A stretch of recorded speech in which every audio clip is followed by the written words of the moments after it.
I'm Elaine Viets. Everyone knows about the Canadian Mounted Police, but Fort Lauderdale has its own version of the Mounties.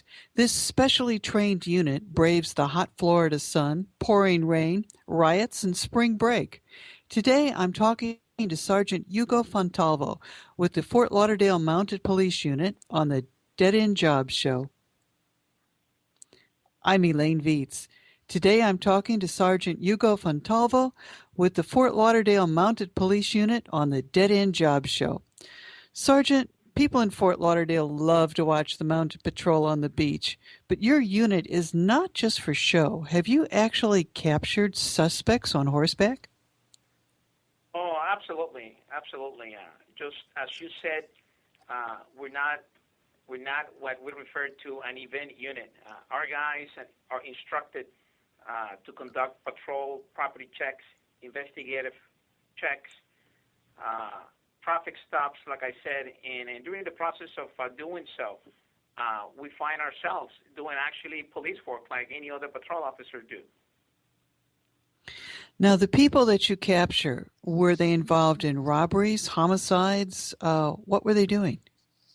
Well, it varies. I mean, we have done different things. We have apprehended, different suspects.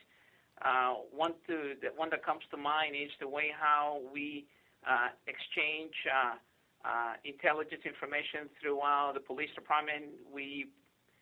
In one occasion, we received a notification from a detective of an incident that took place in the early hours in the morning, around 1 o'clock or 2 o'clock in the morning. When we show up to work around 7 a.m. or so, we receive this information. We pass information to the mounted officers that we work with. Two of my guys happened to develop and come up with a picture of the bad guy who was the culprit of a strong arm robbery. Developing a informational source, we found the individual near the downtown library. My guys ended up setting up a perimeter. We called for backup. At one point, the individual realized that he was being approached by one of our multi-unit officers when he tried to exit the area, and decided to run away from two of the multi-unit horses. At that point, we engaged in a pursuit. Two of my horses, and probably about 2 or 3 blocks away from the downtown library, we ended up apprehending the individual. So that's one of many examples in which we have apprehended individuals that have committed criminal activities throughout the city. Now, when you're pursuing someone on a horse, you have an advantage to an officer in a car. Is that correct? Yeah, it is. In certain occasions, believe it or not, even though we are what we refer to as a metropolitan area, downtown Fort Lauderdale is known to be of heavy traffic.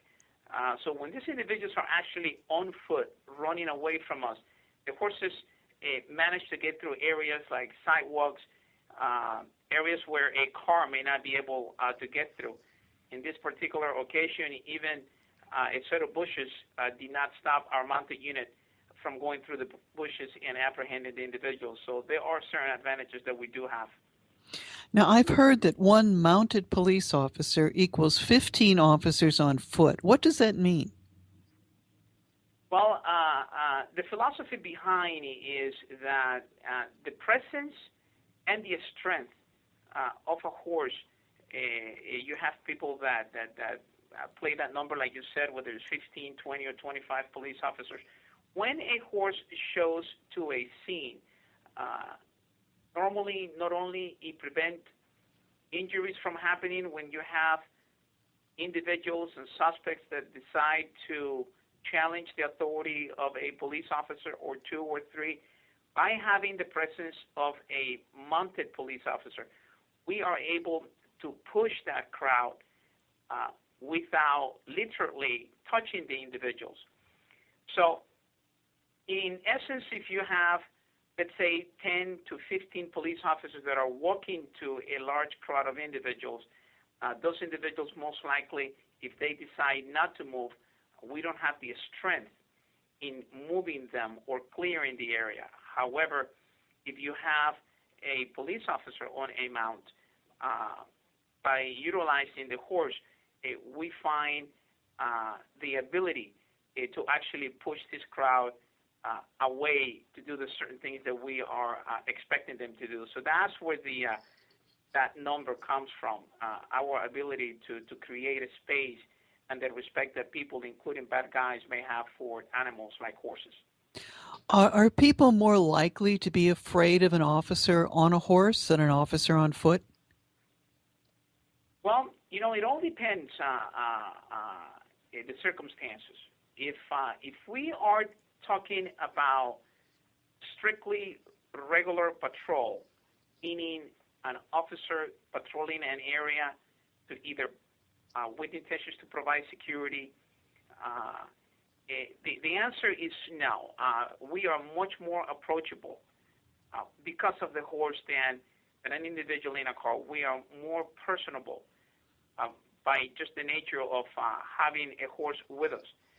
When we are in different places, such as a large crowd, individuals that are heavily intoxicated, or because they find themselves in a group and they want to do some sort of a criminal activity, then the dynamics change. I think that we actually send a signal that we do mean business, and they decide to go along with the directions that we ask them to do. Now, speaking of intoxicated individuals, what do you do during spring break? Well, when you mix young adults and alcohol, it never comes up with great results. We, like any other police matter that we encounter, if it happens to be one individual that happens to be heavily intoxicated, we just try to get this individual's attention, whether they may need medical assistance. But if we think that they're capable of walking and finding themselves to a safe place, then we do that. Majority of the times, we are going to remain on our horses. If we do need the assistance of a officer on foot, we will call for that. We use tools like a whistle. If I need to call the attention of an individual that is halfway asleep, that's what we do to call their attention. We use a whistle if they're not responding to my commands, and then we either get them to move on or whether to seek medical assistance if they need any. How do you make an arrest when you're on a horse? Well, believe it or not, just like we do, when we're in a car or a motorcycle or a bicycle. Let's say, my guys are very, very well known to run wanted checks and driver's license checks during traffic stops. So if they happen to find themselves with a suspicious individual or an individual that they happen to run a wanted check, and he comes back, let's say, with a warrant on file, then we dismount. Our horses are trained to stay there and remain there with us. We place the individual under arrest and we cuff them. This is probably one of the things that we do not do as the other patrol officers, which is actually the transportation of the prisoner. So once we cuff the individual and we confirm the warrant, we ended up calling for a transport unit. So we have somebody that comes to meet us, and they will take the arrest from us from that point on. I've actually seen photos of mounted police officers with radar guns, which is it seems funny, but how does that work? Well, I tell you, I am very fortunate to have a small group of guys that are dedicated to do the work that they do, and they come up with ideas and ways to pretty much provide the service that the city needs. And one of them is just to run radar. We do have radars that are, or lidar guns that are actually assigned to us. They will find areas that according to citizens of specific neighborhoods will be a problematic area when it comes to people speeding. They will find a place where they can locate their horse, use the gun to determine and calculate and estimate the speed of the driver, And these areas are areas that normally are anywhere between 25 to 40 miles an hour. So what we do is we direct individuals to either make a turn to a nearby intersection, and then we approach them while atop of a mount and get their driver's license. And if they deserve this violation, they ended up getting a ticket. Okay, I've never been given a ticket by a mounted police officer. How do I know he's after me?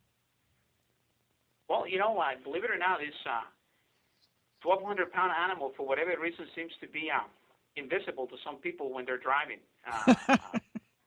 It's very curious to see and funny to see the reaction of some of the drivers when they see that you have a police officer on a mount pulling you over.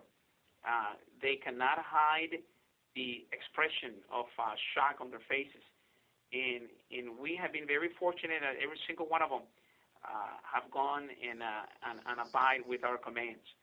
So I cannot tell you why is it that they do not see a massive animal in front of them, but it happens to be that they get caught speeding. Do you have a siren? Do you yell at the person? Is there a flashing light? We do not have a siren. We don't have emergency equipment per se like you see on a police car. So what we do is that by the use of this lidar gun, we are able to recognize the speed of that driver quite a distance from where we are. So it gives us time for us to enter that traffic lane. And once we enter the traffic lane, then it's too late because by that time we already have made the decision as to what was the vehicle that was driving at that speed.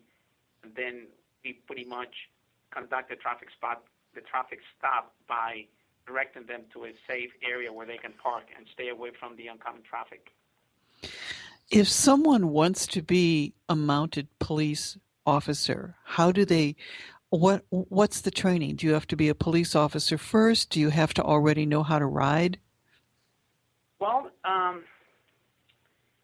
you have to be a police officer. It all depends on our staff and our command staff deciding, how many officers do they want in our unit.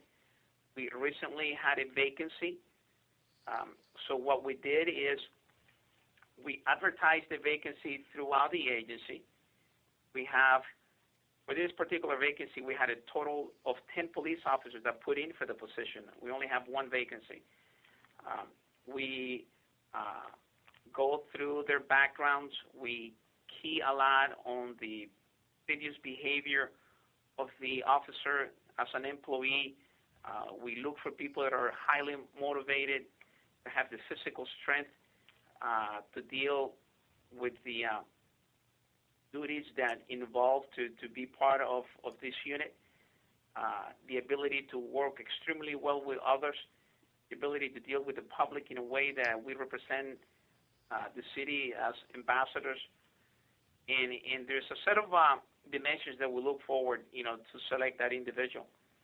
And we made the selection in this particular case of someone that actually had prior experience as a rider, although it is not necessary to do that because once you get selected, we're going to put you through a training to do certain things that you will not be able to do in other types of equestrian disciplines. So it is a training that we require to put our officers through. What about the horses? Horses have a reputation for being easily spooked. Do they get special training? Do they know how to handle things like civil unrest, gunshots? Yeah, that's a great question. And the answer is yes. Yeah, they do get what I refer to as specialized training. We do believe a lot on ground work and a chemistry between the rider and the horse. The ability to really selecting horses is probably the number one aspect that we look for. We want horses that are very calm, horses that have a personality that very relaxed, but yet brave, obedient. And then we work through a different set of exercises that either will teach the horses how to learn the skills that we're looking for, or will enhance those horses that already have had some sort of a training in this type of activities. When it comes to noises such as gunshots per se, we have done that. We have an extremely great working relationship with some of the local mounted unit agencies. We have done some work with BSO, in which they have helped us to train the horses with the sound of gunshots. Now, BSO is Broward Sheriff's Office? Yep, the Broward Sheriff's Office. Okay. So in addition to that, we have also music. We play background music even when the horses are here at the stalls. Sounds such as train, automobiles, sirens, airplanes, bands. There's a lot of training that is involved, and it seems like every day my guys know that it's a training day. I mean, we go out there to do the job, but at the same time, we are constantly learning how to work with them. What kinds of horses do you ride? Thoroughbreds, Arabians, Tennessee Walkers? At the present time, we have a total of 6 of them. 2 of them are thoroughbreds, which are the racing horses. We have a quarter horse. We have a paint. We have a warm blood, and we have a Tennessee Walker. So you've got everything from a racehorse to basically a working ranch horse. Is that correct? That is correct. And the reason why that may be the case is we only receive donated horses. Horses are not a budgeted item in our police department. So since the creation of this unit back in 1983, the city of Fort Lauderdale has not paid one dime to purchase a horse. So everything has been donated from citizens throughout the area. In addition to donations of horses, are there other donations that you'll take? We do. You will be amazed how citizens will come to us seeking to, provide things to us. We are currently in the process of getting a cash donation to be approved by the city manager. But they come to us and they're willing to donate things such as saddles, things like that there are horse lovers that I've referred to, that people that care a lot for the animals, and they want to make sure that we have every single thing that we may need. Now, in addition to the animals, you have the officers, and Florida weather can be extreme. For most of the summer, well into the fall, it is really, really hot. And then we have cold snaps where it gets down to 40 or 50, which isn't cold for the rest of the country, but it's really cold here. How do the men and horses handle the extremes of the weather? Well, I'll tell you, it's same way that we would do anything else. We evaluate. We're constantly observing certain things. For us humans, it's sign of the heat. It may be the fact that you're sweating a lot. Same thing happens with a horse. So you look for signs like this. And when it comes to summertime, we try to minimize the time that we get the horses out there. Instead of an individual taking one horse for one shift, the riders may actually go take one horse, ride the horse for a couple hours, come back, and then switch horses and go and take another one. But we look for signs that we know that, number one, that they may be getting overheated. We use water like we would for any other human. We make sure that they have access to to amounts of drinking water at any place. We don't wait for them to drink water only here at the barn. I mean, you'll be amazed how when we are riding out on the street, people will volunteer water and buckets of water, for the horses to go and drink from. And we also take, when we end up taking a trailer with us, we take buckets of water with us where they can actually have access to water, fresh water, that is. How many officers are in your unit? Well, at the present time, we have 2 full-time officers, and I'm waiting for the third one that I spoke to you of that has been selected, and then myself, which is the sergeant of the unit, and then I have a civilian employee that helps us with the maintenance of the facility. And so do the officers also do they do the grooming and the cleaning of the horses? Do they clean the stalls too? Yep. They do. Although we do have a civilian that helps us with the maintenance of the facility, every officer is expected to do the grooming of the horses, for various reasons. One of them, it allows the officer to observe if there is anything wrong with the horse prior of taking the horse out to patrol. And second, it develops a chemistry. It enhances the chemistry between the rider and the horse.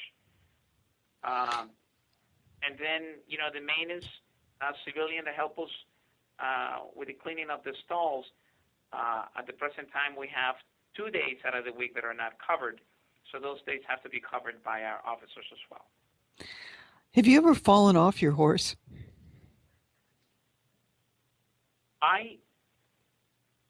I think once, yes. Once I fell off a horse. And fortunately, I was not injured, and nor was the horse. Something happens. You have a state-of-the-art horse barn. Where did the money come for that? Well, back in 1994 is when we actually ended up building this new facility that we have here in Holiday Park, and the funds came from confiscated money from trust funds, which means that the city itself did not pay out of the tax money, did not pay a dime to build this facility. So that's where the money came from confiscated funds. One of the nicer sights in Fort Lauderdale is to see your officers on the beach. It just looks very dramatic. But where else do you patrol in the area? Well, primarily we'll go to the downtown area in Fort Lauderdale. However, we assist our police department with any need that they may have. We have gone to the executive airport area. We have gone to neighborhoods. If there is a burglary problem where operations is in need of assistance, then we will deploy our horses to residential neighborhoods. There is a lot of areas in which we are very successful when it comes to patrolling the neighborhood where cars or even bicycles will not be able to get through. As you are well aware, Fort Lauderdale has a lot of canals, a lot of water paths, that it doesn't make it easy for cars or even pedestrians to be walking by. And then we do have access to that. Not only that, but the way how we sit on a horse, we pretty much at 10 feet off the floor. Pretty much that's our vision or our angle of vision when we are looking at different neighborhoods. We are able, to look over the fences by just virtue of patrolling our horses, when we're looking for bad guys that are committing burglaries in different neighborhoods. Now, when you're up on that horse, as you said, you've got a view from about 10 feet up. Can you hear differently? Can you hear more when you're up that high? Does it make any difference?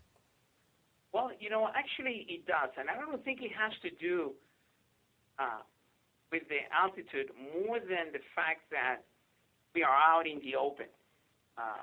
As you know, cars have windows, and people would rather keep their windows up to enjoy the AC. They don't want to stay out in the heat. But by us being out on a horse like that, we have a sense of attention that, in my opinion, it's more acute than just being inside of a car. Well, thank you very much, Sergeant Hugo Fontalvo. I'm sorry we're out of time. We had a great time talking to you. You're with the Fort Lauderdale Mounted Police Unit. I'm Elaine Viets, and you're listening to the Dead End Job Show.